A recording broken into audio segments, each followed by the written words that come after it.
Gerald, Okay. thank you so much for coming here. No problem. All right. So I think this is a very special segment that I haven't thought of a title yet.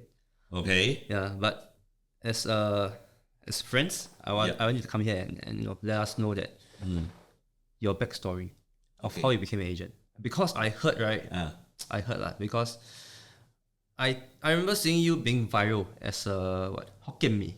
Okay. A Hokkien Mee or prawn noodles vendor. Yeah. Yeah. So what were you doing before you became an agent? Okay. I think that's just one small part of my story.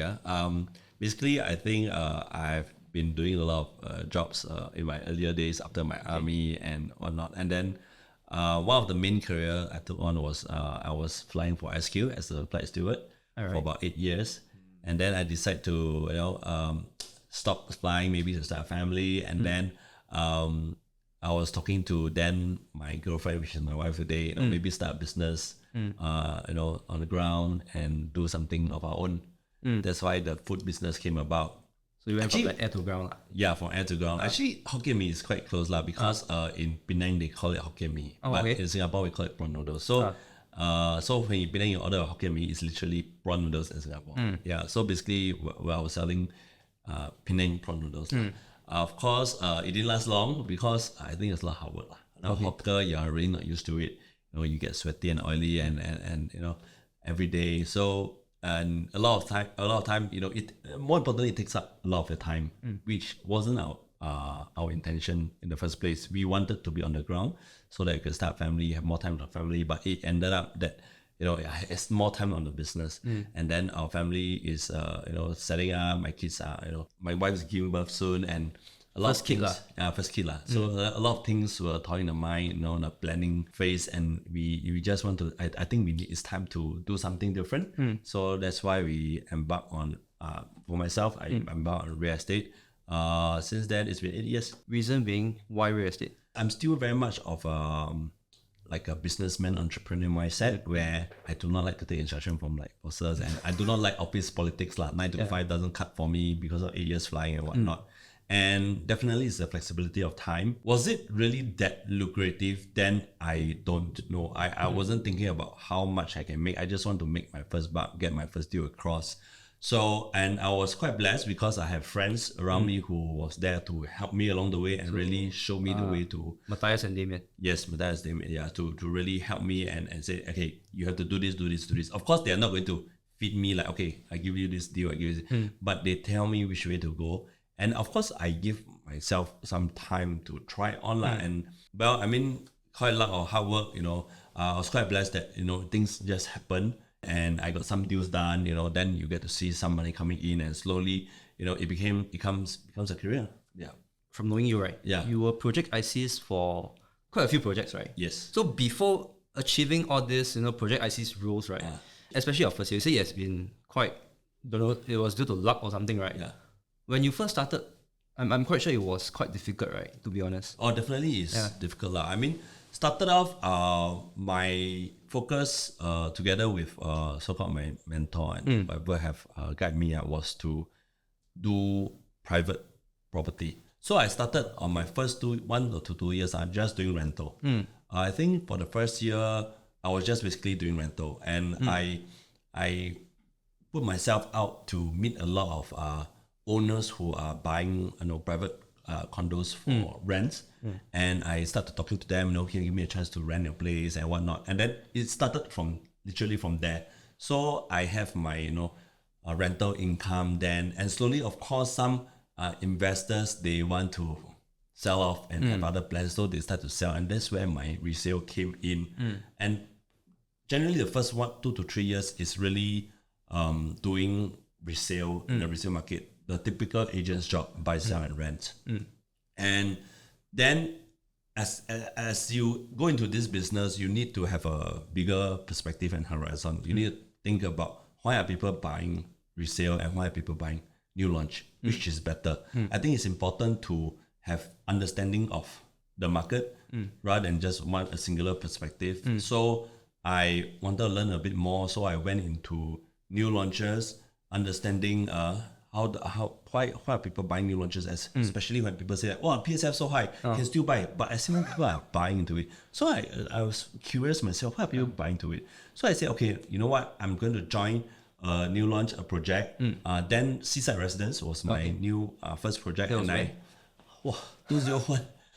2008, I think 2007, 2008. Okay. Yeah, that's not too far away lah. Yeah. So that was my first project, and I embarked on it. And then you have this project ICs who say, okay, Gerald, hype here, hype there, go to the shopping mall, talk to these people, take these flyers, do this, do that. And I was like, okay lah, for me, I just want to learn. You tell me what to do, I just do.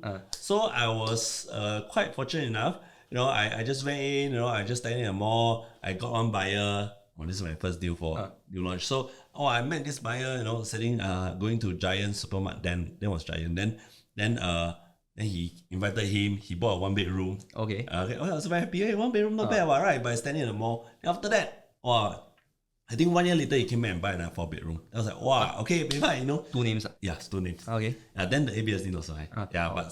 Then that was like, wow, not bad, actually, the project is really a product. A new launch is really a product that sells by itself, and I could see that I'm quite keen lah. So slowly I went into that. The new launch route lah. Yeah, the new launch route lah. Not saying totally lah, but I would say it's a more balance between both sides already, because my resale side is like is cruising, is moving on its own. I'm doing rental, renewal and whatnot. At the same time, when I embark on the new launch, I also have a good perspective on how much can you rent, how's the rental market like. So it also value adds to my buy and sell property. Okay. And then of course from there, there are opportunities where the agency was looking for people to project ICs, people to take charge of certain project and whatnot. So of course I started my ranking, as a team IC, whichever you call it then,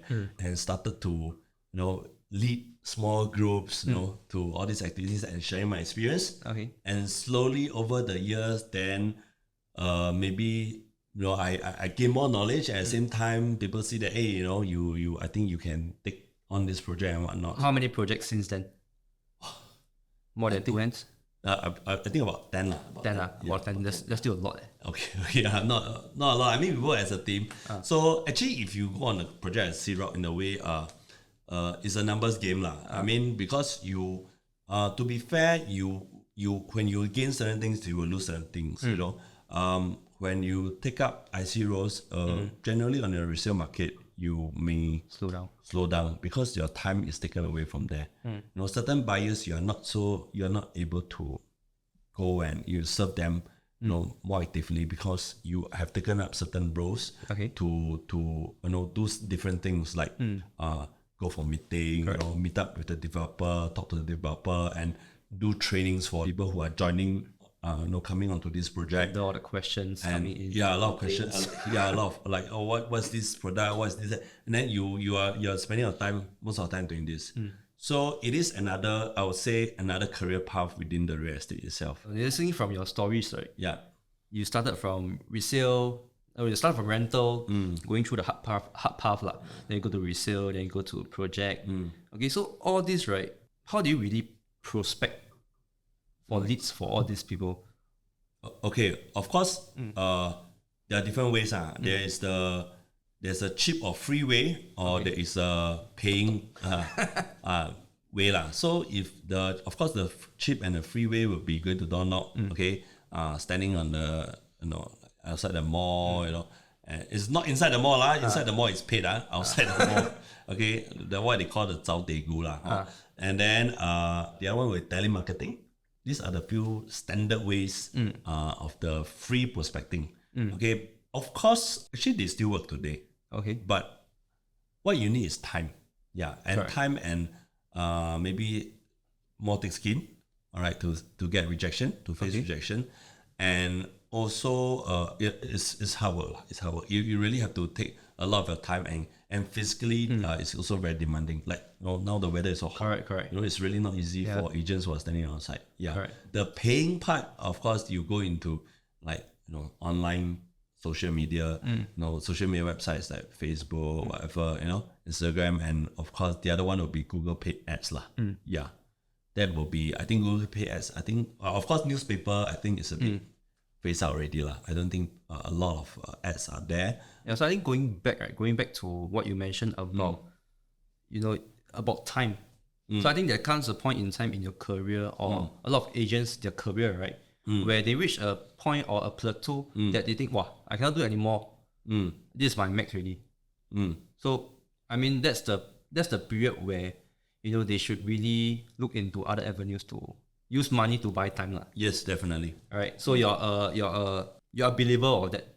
Of course, yeah. And the thing is, I think Gerald has a very interesting TikTok channels. Or even like actually you went viral before, right? Yeah. You went viral a few times before. One is for your Hokkien, your prawn noodles. One is for your World Cup. World Cup Argentina. Oh, the Lionel Messi. Yeah. So that one is he just reposted just a content. Then it became viral for some reasons. Yeah. I think it was the element of time, the essence of time. Yes, correct. You went in at the right time when people are talking about is Messi the GOAT. Correct. Then you just say Messi is the GOAT, and then everybody starts jumping and then it's not, he is. Okay lah. Really, I mean, it's just my opinion. Why are you also actually? So you came viral. Okay, that's funny. Then other than that, you have a lot of interesting content. Right, that might be related to real estate, but at the same time, it's not some kangaroo. Yeah. So just a bit of something for laugh lah. Something for laugh, light-hearted, something more light-hearted, not so serious. But why are you doing all this? Some people say it's branding. Okay, being known to the market. I think some of these social media channels, like maybe like TikTok or whatever, right? It gives people a perspective of who you are. People understand who you are better. I think when it comes to buying and selling today, in real estate, in whatever product today, if they're buying from you first, they have to trust you. They have to kind of know who you are first before they want to know more. Okay, they take a step ahead. And furthermore, real estate is such a big ticket item. If they are going to just buy something, are they just going to trust you? Because they have a lot of friends who they trust, right? Why don't they go to their friends and whatever not? So putting this out is more of trying to show that, hey, there's someone here called Gerald who is in the real estate. He's a bit funny, he puts out funny stuff, and he's not so, he's not so serious. This is him. This is him. Yeah, I don't put myself like, oh, I'm so serious, or I'm also very professional. I do this, not always in the strippy suit or whatsoever. It's something more cordial, and just want to show myself that the genuine side of myself lah. So if they chance upon this and they chance upon my ads, I think if there's any ads that goes across and they happen to see my my videos somewhere on social channel, I think it will be easier to connect. Correct. And sometimes when I do this content, be it cold leads or warm leads, the TikTok channels, if I do certain property tour or whatever, I can just send them through these videos. It's easier, right? So it don't just goes to my clients, but it also goes to the public, where public gets to see. So it is one stone kill two bird kind of strategy. Yeah. So before all this, you have to go back to the very first step, which is lead generation, right? Because when you generate leads, then if they want to know more about you, they will go to your social profiles. Yes, definitely. Whether you like it or not. Yeah. So if they see you have an empty profile, right? Then they'll be trying to guess who is this. Correct. Yeah. So that's the reason why. So I think the time has changed lah. The generation has changed. The yesteryears they try to portray the very professional point, but I think when it comes to like when I think in this market today, people want to know more about who they are talking to. Yeah, and are you a salesperson, or are you someone who is genuinely trying to help? Of course, they don't mind letting you earn that commission, but it's just that whether you are genuine and you are able to give what they want. I think that's more important in the market today. Yeah. Okay, so let's go back to lead generation. Okay. When you first started to outsource your lead generation? Lead generation. First outsource, I think it will not be my first project. I think it's one of the projects I started. I think it was Treasure at Tampines. That's like 4 years back. About 4 to 5 years back, where I became so-called the team IC, and then they were like, crowd fund, do something together. And then let's do some lead generation through the Facebook and whatever not lah. So how was that experience? The first experience? It's funny like it's all lah. It's very interesting because of course you don't you just everyone is expected to just give this little amount of money, and of course you don't get a lot of leads. That little amount is how much? I think $50-$100. Yeah. Okay, for context, in 2019, right, $50 for Facebook ads barely make it lah. Yeah, barely make it lah. In today's world, 2024. Right. So when you do a project, right, of course, when you do collective funding, right, it must be a sweet spot where everybody can collectively put money. So you have 100 people, 50 is not too bad lah. I know it's $5,000, right? So $5,000 round robin, right? Yeah, round robin. Eventually, if one lead is $50. So one lead, like, you're like, I never call. My mother clicked for me. That's it, like, it's gone. Yeah, then one click. His agent, gone. So that was my experience, because round robin, you don't know, and usually. Or someone in charge like project, maybe he's more experienced in knowing the vendor would get that done. So we just we just put money. So actually that was the first experience, and I think in the market a lot of agents who are doing lead generation, right? That's one of the mistakes because they leave it to someone to do it and they expect results. Yeah. So now I don't go for this lah. It's quite fun one. I'm not interested. Yeah. Every time you get the lead, when round robin my turn, I'm not very lucky one. I don't strike a lot for it. Correct. God. Yeah. So I was like, I'm not very lucky. I don't want to play with this. You all can go ahead. Yeah. So from there you move on to finding individual lah. Yeah. I mean more individual and having I think importantly for lead gen is when you are trying to create content. I think another mistake I feel a lot of agents make is they leave it to the vendor to create. You create lah. So long got leads can already. I want to do Trump up, you help me create. Like, then after that, right, when the leads are not good, right, say, wow, this vendor lousy, then they cut the vendor off. Right. So I feel sometimes I don't know whether it's lousy or not, okay? Because some I did not engage them, but it takes two hands to clap. The vendor must. I cannot judge. I don't want to be a judge. But some of them they do mess. You know that they do messes. They do for a lot of agents. They are just there to collect as much money as possible. That's business. There's nothing wrong with that. They just collect as much money and then they do one big Facebook advertisement and just distribute. It's same as the one I did the trade template.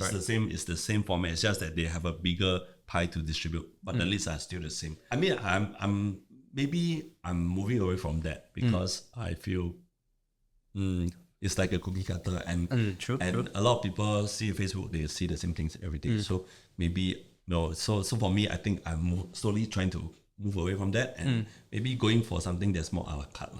Yeah, in a sense. So that's when we started to work together lah. Yeah, of course, right. Yeah. So recently you had a closing as well. Yeah. So like you say, you got a cookie cutter. So what type of campaign was it?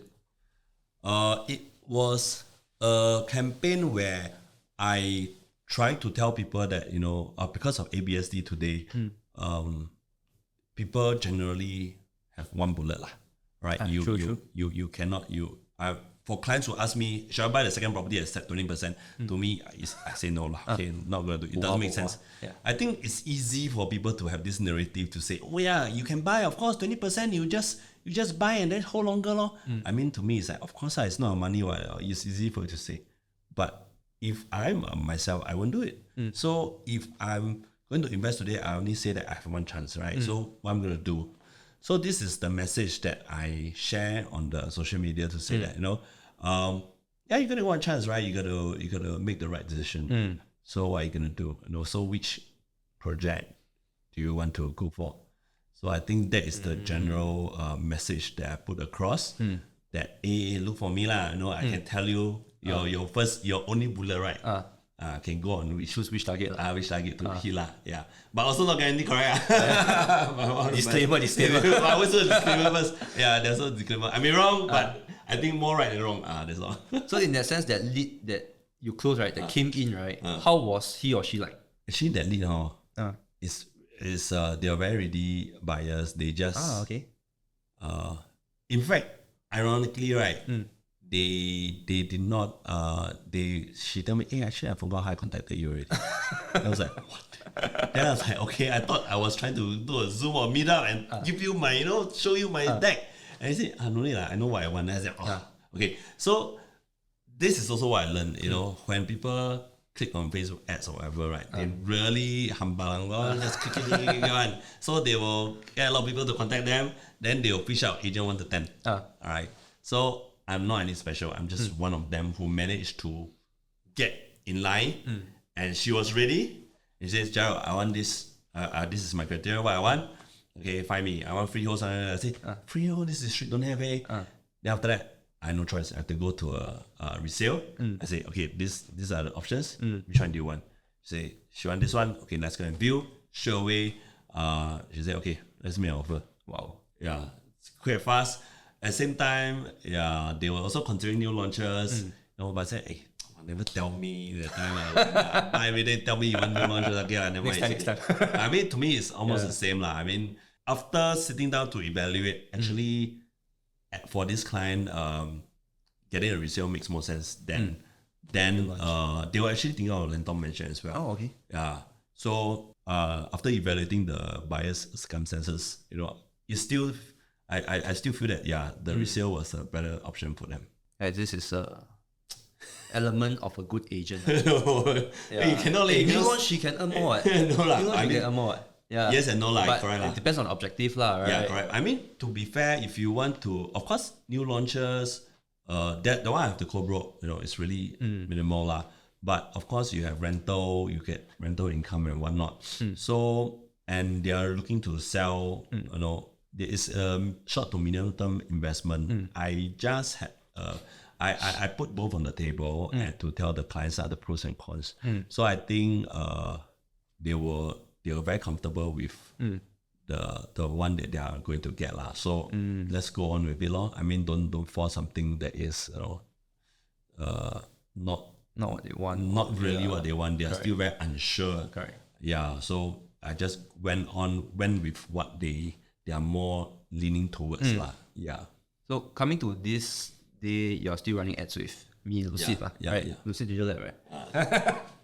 Right. So in this sense, right, from what I remember, your cost per lead actually was the average cost per lead for real estate industry. Cost per lead is around 50 to 60, around there . Yeah. Okay, it might be lower, it might be higher, but it's around there. So in this sense, Gerald's campaign, I remember the cost per lead was around $10+ to around 10 plus to 30 . Yeah. So it's quite okay. Yeah, the cost is quite okay. So how are the lead quality then? It's not all good . Okay, of course there are a lot anyhow click . Some don't respond . Some are still okay. Nowadays the lead generation, sometimes we say we will promise to give certain things. Some of them they just want it. True. Like a list, like a checkbook, a checklist, that kind of checklist, whatever, 3 points, whatever. So they just want it. A lot of them, right, they just go inside and I want this PDF file, I want the PDF file, I want all this file. So thinking that, right, get all this file, they'll be certain. Like you study for exam like that, right, you burn all your papers and then you drink it, you get good result. So I feel a lot of them, they are doing that. And can I say they're not real? They're real people, right? It's just that they are not ready to talk to you. They don't want to talk to you. They just for want whatever reason. They just want information. For whatever reason. So these leads to me, they are still considered real. Are they ready to talk to me today? No. But will I continue to follow up? I will just continue to send them more, blast them more. I will send them, information, updates, new launches, updates, or whatever. Once in a while, I'll send until you tell me don't send. That's my how I take . To me, it's just another 2 buttons only. So I'll collectively send. I will just tabulate a group chat and collectively send. There are some who I've met up by physical or Zoom. I've done both. Well, I mean, they're genuine. Again, of course, when they meet, some of them, they are not ready. There are some properties to sell. They still want to discuss with wife. Of course, there are some who are trying to size you up, trying to know who you are, and they are trying to compare with another agent. Okay, I think when end of the day, as much as they choose whether I'm the agent for them, I think it's reciprocal, whereby it takes two hands to clap. Two clients must be able to connect. I may not be the right one for the client. We may look at things differently. Correct. I don't believe this will make money. You believe, right? But I won't say, okay, fine, of course I won't say it. But in that instance, they'll feel it. And I'll feel it also. I'll feel that, okay, I don't think they will want me to work with them. Yeah, so it's kind of a working relationship. To me, I see it more like a working relationship rather than just deals. So clients today, they want a working relationship. They want someone who can connect. That's how I feel. After meeting these people, they are genuine. I'll say the numbers came in, they are genuine. I think my ads is still running. Yep. It's because they are still getting genuine leads. And it's it's a good chance for me to just meet more people and just talk to them more. I just continue paying, keep the ads running, getting these people in. It's good. What amount do you think is a comfortable amount to spend in 1 month for lead gen as an agent? We minus property group, everything, just for maybe Facebook ads? It really depends on, okay, of course, a good lead, like say $15, $30, sometimes too many also difficult to follow up. Right. Sometimes people say, numbers game, just collect. But if for me, if let's say I'm working myself, I have no partners, I'm just coming in. I think sometimes, I'm not saying too fast not good, but there was this one time, wow, you keep coming in, 3 to 5 a day. Then like, wow. You and Ivy. So I was like, wow, I come in again, see. Then it becomes a point where it's difficult to us to sieve out the good ones. I'm not saying that it's totally not good, but because we are also doing a lot of things on the there's a lot of things on the table, so we kind of struggle and not say struggle but end of the day, how come the leads for myself? If I'm working for myself, I like to take it slow, steady at a steady pace. Maybe 1-2 per day, I'm very happy. It's just good enough. Maybe 3 to 5 a week, I'm happy, right? So that I can have time to really follow up. Yeah. Okay if let's say all 3 to 5 for the week is all fake or poor leads, then we'll try to suck it up. But I think these numbers would probably equate to probably $1,000 per month. Per month, is it? Yeah. Per month. Okay. So if you talk about like $15 per lead, if your budget is maybe 30 per day, right? Yeah. 30 per day times 1 month, around K. Okay. So 30 divided by 15, you get 2 leads per day. Times 7 days, 14 leads per week. So still okay. Yeah. Still okay. Still okay. Manageable. Yeah. Okay. So I think we're coming into this session already.